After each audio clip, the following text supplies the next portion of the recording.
Let's start. Welcome to second video of this series, PMP Mastery. In the first video, we discussed 4 values and 12 principles of Agile. We also discussed the progressive elaboration and how you can understand that, how that can help you to master the Agile in PMP. In this video, I'm going to go into depth of Scrum framework. The purpose is that you understand Scrum, which is actually 80 to 90% of the Agile part of the PMP exam. You don't get much question on XP or things like that. Scrum is something where you will get the question. So let's start about that. Before that, if you are new to my YouTube channel, please do subscribe it so that you don't miss anything that is important regarding to you. This is very important. Click the bell icon, get the notification, because 2024 is the year in which I have planned to make at least 300 plus videos for you. And I'm talking about the long videos, not the short videos. So do subscribe it and put in the comment, I just subscribe. So let's go to the Scrum. So Scrum is basically a project management framework. What do I mean by that project management framework? Scrum is the way how things can be done. What are the ways to do into that? In Scrum, we have basically 3 roles: product owner, Scrum master, and development team. Then we have, I will be using different colors so that you can understand them when I say any of those things. We have 3 major artifact documents, the same thing. One is product backlog, the other is sprint backlog, and the third one is product increment. 3 roles, 3 documents, and 5 ceremonies. These are closed. Okay, 5 ceremonies.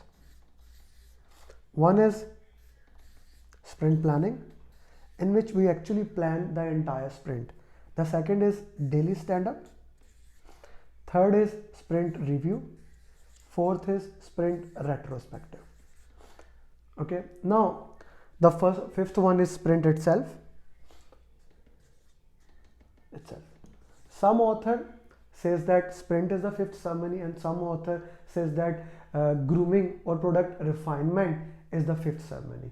But I am gonna take product grooming or refinement as a part of sprint review, because it actually comes after that and it makes more sense to have it here. So I'm gonna say it's sprint review plus product backlog grooming or refinement. Okay, so 5 ceremonies. I'm gonna go through these 3 things and help you understand the entire Scrum in PMP. So the scope of this video is more towards PMP exam. If you are preparing for CSM, this can really help you, but I highly recommend for that also go through Scrum Guide and take CSM training. I don't offer, but I can recommend some good people. Okay, so let's talk about first these 3 roles. Product owner, PO, product owner. Product owner is voice of customer. Product owner in normal organization, let's say you are working in a software organization or even a predictive organization you are working, product owner is somebody who basically is kind of a business analyst. He is more of a, in many organizations, they still call him business analyst or they have a separate product owner. His job is to define the value. What is most valuable in your project? Like which thing has the highest value as of now? Which thing has highest value as of now in your project? That is the job of product owner. So basically, what does product owner do? We need to look into that. We have discussed that he defines the value, what is the most important thing, what should be given to the customer. He will be communicating with the customer. He defines how the user story should be value delivered. Okay, what does he do? Basically, product owner, he goes to the sponsor, he goes to the customer, he asks them, hey, what do you need? What do you need? They give him their requirement. Requirements are called as user stories in Agile. He collect all the user stories from the customer, sponsor, etc., etc.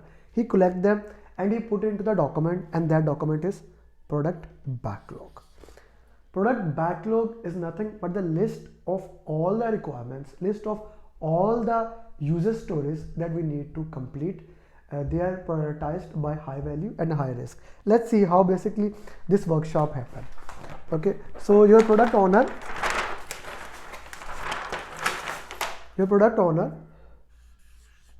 he goes to the customer.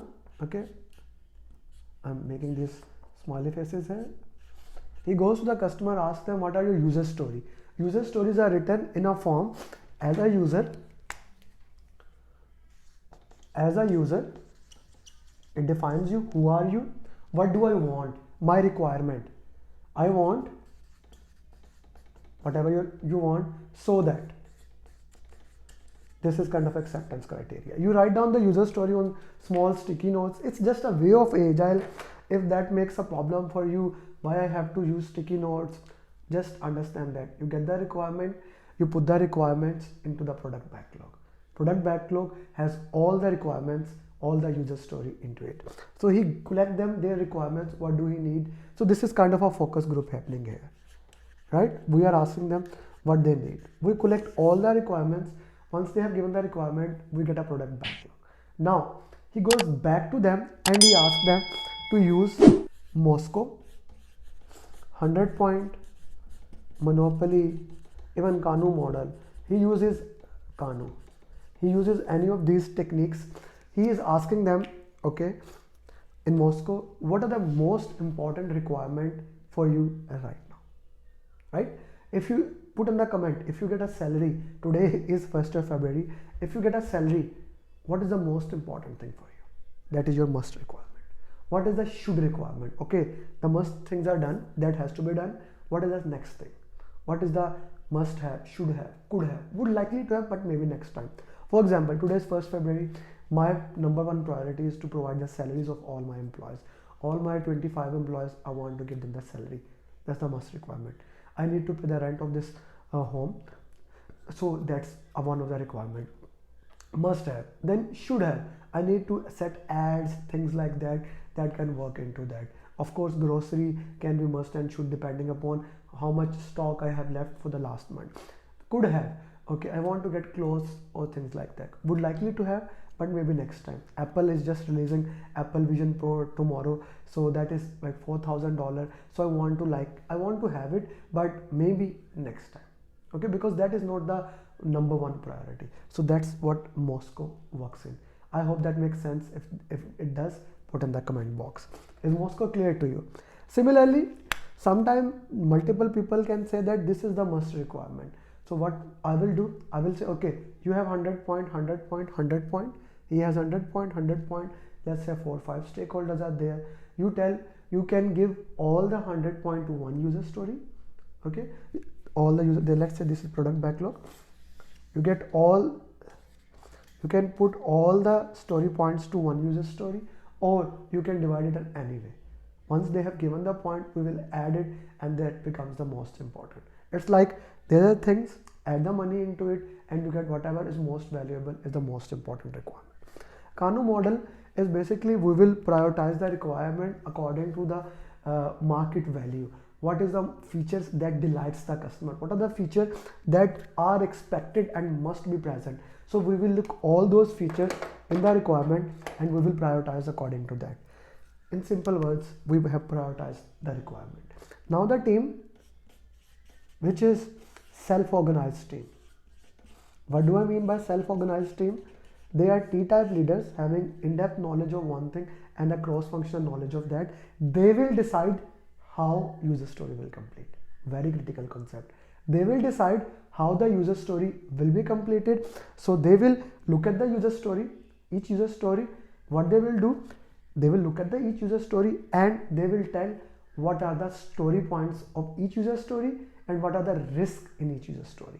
So they will tell story points and risk in it. What is story point? Story point is the effort required to complete a user story. In simple term, how much time it will take to complete the user story. The story points will cover that, how much effort it will require to complete one user story. We can use ideal odds, that is how many odds it will take, affinity estimation, this is a small, medium, large, or Fibonacci series, that is based on Fibonacci mathematical series 1, 2, 3, 5. Whatever the story point is, we get consensus through planning poker, or if the people are not agreeing, maybe through wideband Delphi, anonymous consensus building. We get the consensus, we get the story point, effort required to complete each user story on the product backlog. They put it how much risk in each user story. So let's say this is 8 story point, this is 13, this is 1, 5, 15, whatever the story points are. This is high value, high risk, low value, medium risk, etc., etc. Now my product backlog is prioritized by high value, high risk. This is even before the first sprint. The sprint has not yet started. You have prioritized the product backlog, you have the story points into it. It is good effort that you get it done in the entire way. Now we have a prioritized product backlog. Please understand, your Scrum Master, who is Agile Project Manager, he is there to shield the team from any interruption. He is there to identify the training requirement and provide that training to the team members, that do they have that enough training that is needed, do they have every single knowledge that is required for them in order to complete that. It's a very important thing. It's his job to identify it, provide them food and water, that is basically identify the training requirement, shield them from any miscommunication, things like that. Scrum Master is doing that. So he is also helping them, facilitating them the meeting. He is servant leader. Servant leader is like mother or father, providing the team member, working with them to enhance their goal. So he's a servant leader. So we discussed 3 roles: product owner, Scrum Master, development team. We have discussed product backlog. We have discussed prioritization technique. Anything that is not clear, put in the comment box. I will reply to your comment, and maybe I'll make another video if something is not clear. In this video, my goal is to give you a summary. I can go into depth if something is not clear. So we have this thing, we have prioritized product backlog. Now the team will start the first sprint 0. Actually these risks are also done in sprint 0. These things are also done in sprint 0. So we have already done few things which is done in sprint 0. In addition to that, I will do architectural spike, which is proof of concept. What do I mean by proof of concept? When I say proof of concept, I mean that can I actually complete this thing? Is it even possible for me to complete that thing? It's like a analysis, it's like a design test, load test. Can we even do that? Like you are going on a trip, you want to make sure that you do have all the tools to go there. Architectural spike. The entire Scrum is basically divided into this way. You have sprint 0. Okay. Sprint is also called an iteration. We discussed in the last video. Then you have all the sprint in which you will complete that, which we will discuss in a minute. And then finally, once everything is done, we will have iteration H or sprint H, hardening iteration, in which we will do the final analysis to check that what the customer need, is it present there or not? What does the customer need? Is it present here or not? So the entire structure will be in this way. Start with sprint 0 and with sprint H or hardening sprint. So let's go and look at the Scrum framework. Sprint is also called as iteration. We will establish this first thing. Sprint is called as iteration. The length of the sprint can vary from 1 week and it can go up to 4 weeks. Normally it is 2 weeks because 1 week is very small, 4 weeks is too high. So we will make the length 2 weeks. A product owner will decide how much the length the sprint should be. Normally with the consensus, once the length is decided, we don't change the length of the sprint. Nobody can. If you want to cancel the sprint, only product owner can do it. No Scrum Master, no sponsor product owner has the authority. Maybe sponsor say to him, but it's responsibility of product owner. So sprint is 1 to 4 weeks, the entire duration in which the thing actually happened. Okay, 1 to 4 weeks. We are gonna say it's 2 weeks. We are taking the 2 weeks. We already said So we already have a product backlog, right? We had a product backlog which has all the prioritized item. For every sprint, let's say it's sprint 1, we'll make a sprint backlog. Sprint backlog from where we will establish sprint goal, which is communicated to the customer. Hey customer, we are going to do this thing. Do you agree? And we work on to that. Product owner has to agree on it and he has to get customer agree. Sprint backlog is actually a subset of product backlog. Let's say it has 100 user stories in it. We will, the team, very important, team will decide, let's say sprint 1, how much we can complete in one sprint. Number of story points you can do in one sprint is called velocity. Number of story points you can do in one sprint. It's the same thing, how much work you can do in 2 weeks, right? That is your sprint velocity. Initially, we will have estimated velocity. So as we move, our goal is to stabilize the velocity, right? That is our goal. We will come to the chart later on. So we get sprint backlog, which is a subset of it. Team decide how much work we can do. Of course, the product owner will say, let's try to do more, and team will say, we want to do less. So we will, or Scrum Master will take the side of team, how much work can be done. But what is valuable, which user story should be put into that? That is the job of the product owner. Okay. Let's say there's a user story that is bigger than even the velocity. The velocity of team is 13 story point, let's say. And you have a user story that is 20 story points. This is called epic. This is called epic. We will break down that user story into small equal parts that we can complete in the sprint. We will break down. We will not increase the length of sprint. Important point. Write it down. Take a notes, maybe wherever you're taking. So we have product backlog, sprint backlog. Now the sprint will start once the goal is agreed. Normally it is 2 hours of thing, but PMI exam is not gonna ask you how much time it will take. So 2 hours of effort, then we'll start working into that. We will do daily stand-up. The purpose of daily stand-up is to share progress. That's it. The purpose of daily stand-up is to share progress. We have 3 questions into it. What you have done yesterday, what you are going to do today, is there any roadblock, impediment, something that is stopping you? How we can help each other. We are sharing progress. We discuss issue. We don't solve issue into it. If somebody want to have a one-to-one discussion with other members, they can do it later. It is for the team, by the team. Scrum Master is there as a facilitator. Like he is asking each person, or they are sharing the progress, and he is making sure that this ends in 15 minutes. It happens same time, same location. We prefer to have a co-located team. That is one of the concept in Agile. Even if the team are distributed globally, you have a one kickoff meeting where they come, sit together, and we explain everything to them. So they come to us, we share the progress, 15 minutes, same time, same location. They discuss what they have. Now they can have different type of information radiators with them. Information radiators are the chart that actually shows you the progress. I guess I shall take the next page for that. I'll come back to this page in a minute. So we have burn up chart. Burn up chart is, you will get an ideal burn up chart. Like this is the ideal burn up chart showing, okay, if your sprint is 2 weeks, 1, 2, 3, 4, 10 days, you have 10 story points, 100 story points. Ideal burn up chart will say that on 10th day, you will be able to complete that. Okay. So as you move forward, you will actually plan your burn up chart. How we are doing.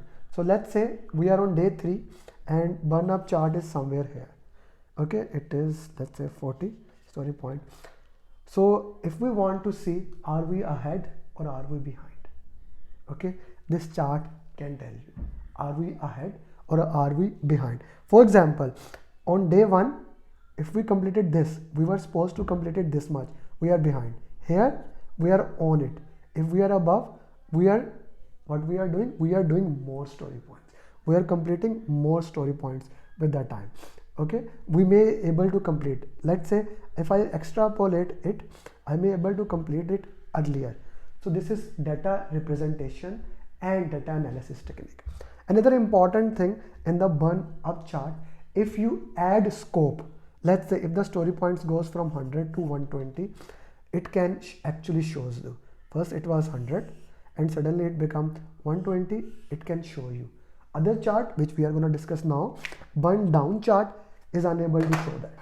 Burn down chart basically shows you, this shows you how much work is done, this shows you how much work is remaining. Okay, it is also data representation and data analysis technique, but it shows you how much work is remaining at any particular time. Okay, I do recommend you make burn up burn down chart by your hand one time so that you can understand how the things work. You can like tell me here, are we ahead of schedule or behind schedule? Put in the comment box. What about here? Are we ahead of schedule or behind schedule? Here. So this question can come in exam. Okay, this question can come. You see, if it was 100 story points and at any day, let's say it is 80, 20 story points come here, you can get a spike here and then back to here, but it cannot actually represent that. So I will always use burn up chart when there's a chance to increase the scope. Which is better? Both are same. Both are used for the same purpose. They are showing how much work is remaining, how much work is done. Okay, then we have task board that simply shows you the progress. That simply shows you the progress to do in progress, testing completed. It shows you the progress in the entire project. You use task board for every single thing that is working into that. There's an advanced task board that we use that is called Kanban board. It is same but with one difference. It has limit of progress. You remember in COVID there used to be limit on the ground how many people can go inside. That is work in progress limit. So same thing, basically Kanban board is showing you how much work can be done by any person at any time. So it basically helps you to identify the flow I want to build, that the work does not stop, because that is the goal of lean, that is my goal. It also identify work in progress, how we can do, what is the bottleneck. If my work stop here, what is the bottleneck? It works into that way. So very important chart.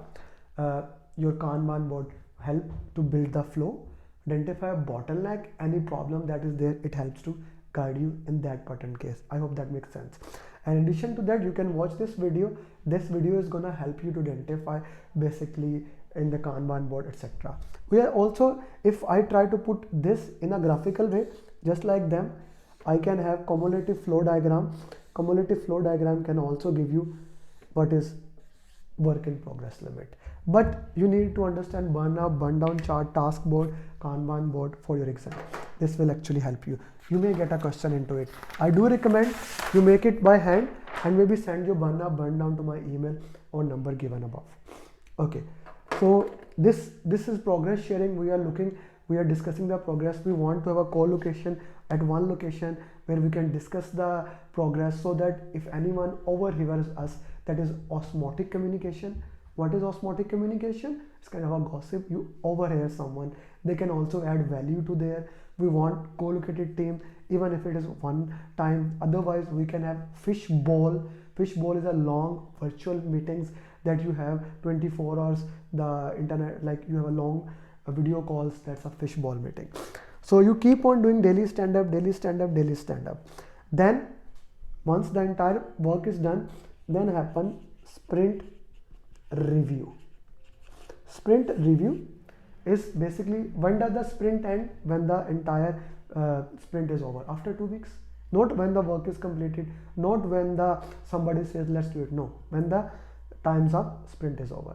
So after 2 weeks, the client will come, product owner will come, team will only show those user stories which are 100% completed.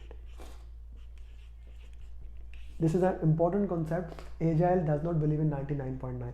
100% is the must thing for that. So 100% user story, how do I know? I have a checklist that is called definition of done. Definition done is a checklist that I have based on the value what the customer has given or product owner has given, because it's the job of product owner to tell you what to expect. So I have made the checklist that shows me the thing is 100% completed. I will show to the customer. Customer has an acceptance criteria just like this. It should be almost the same, but they have their own checklist. If they accept a user story according to their checklist, it will go into a document, third document, product increment. Anything that is accepted, it goes into product increment. It goes into product increment. Now they have accepted that, okay, this is that thing, it goes into product increment. Anything that is not completed, anything that is rejected, it goes into product backlog. It goes into product backlog. This is the best time where the client can add new requirement. You see, client can actually give, because we know the respond to a change or following a plan is the value of agile which we follow. They can give any time, but this is the best time when they should actually give us the requirement. So they can add new requirements that are in the product backlog, old requirement, incompleted, rejected. All the requirements are there, client is here. So I would say let's do grooming of the product backlog. Grooming or refinement of the product backlog happens here. Refinement of the product backlog, like I would say sprint review, two parts. One, client accept, reject, give more user story. Second, reprioritize the product backlog. Like what is the most valuable thing right now? It's a very important concept in Agile, that is MVP. MVP says that identify what is the most important thing, that is the backbone of the product, and maybe skeleton, what are the supporting requirement, and make something, give it to the customer. Don't wait, give it to the customer. You have done something, provide to the value to the customer and look into that way. We deliver the minimum viable product, and in every sprint or every increment we add on to that minimum business increment. Minimum viable product, whatever you have done, deliver to the customer, get the feedback, improve it. So we will do the grooming of product backlog, that is refinement of the product backlog. And when the client is gone, now we have sprint retrospective. Sprint retrospective is the meeting of only team and scrum master. Product owner can come, but normally they don't come. This is a meeting. The purpose is to identify lesson learned, how we can improve the next sprint. It's 5 steps. Step number 1, set the stage. We actually set the stage, like what we are going to do. We set the stage. Second, we gather data. What have done happened in the entire sprint. We gather the entire data, put it on a something. Third, very important, generate insight. This is where we actually do the root cause analysis, identify what can be improved. Then we decide 1 or 2 improvement, not more, put it in the sprint backlog or product backlog, and close the retrospective. So this is the entire Scrum for you. What we have discussed is the entire thing. So if I go back to my initial page, okay, the first one, okay. Yeah, so we have discussed 3 roles. Product owner, who is responsible to define the value, he can cancel the sprint, he tells you what is the most valuable thing.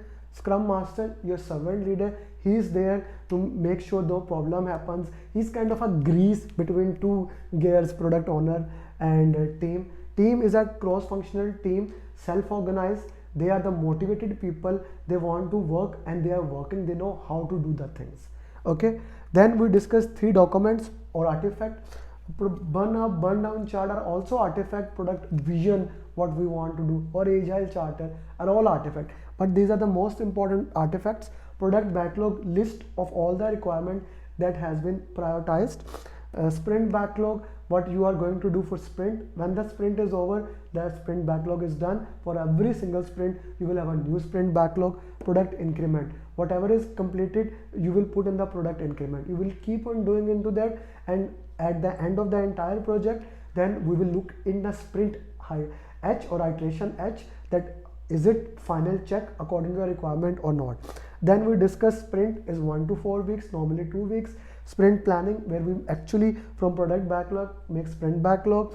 Then daily stand up, 15 minutes, same time, same location, discuss the progress, what you have done yesterday, what you are going to do today, any roadblock, impediment. Sprint review, where we share the progress. in which we understand when we start work, we look at the definition of ready. Can I even do that? Definition of done, is it completed? Acceptance criteria, when the client accepts it, it goes to product increment. If it is not completed, rejected, or new requirement, goes to product backlog. We refine here, that is called grooming of the product backlog. Once that is done, then we go to the sprint retrospective, which is a 5 stages lesson learned workshop. If you understand every single thing that I have mentioned in this video, your Scrum is clear. If you understand the previous video of Agile, your Agile mindset is clear, and that is the most important thing for your PMP exam. Please understand 70 to 80% is Agile and PMP exam, and these 2 videos make sure you understand every single thing. If you have any question, feel free to comment to me. If you haven't subscribed, please do that. And most important thing, if you want to become certified PMP in 4 to 6 weeks, register on the email or on the number, wherever it is, and I will make sure you become PMP. It is the highest success record in the world. I hold your hand and I make sure you become PMP. We'll be looking forward to you. Thank you very much.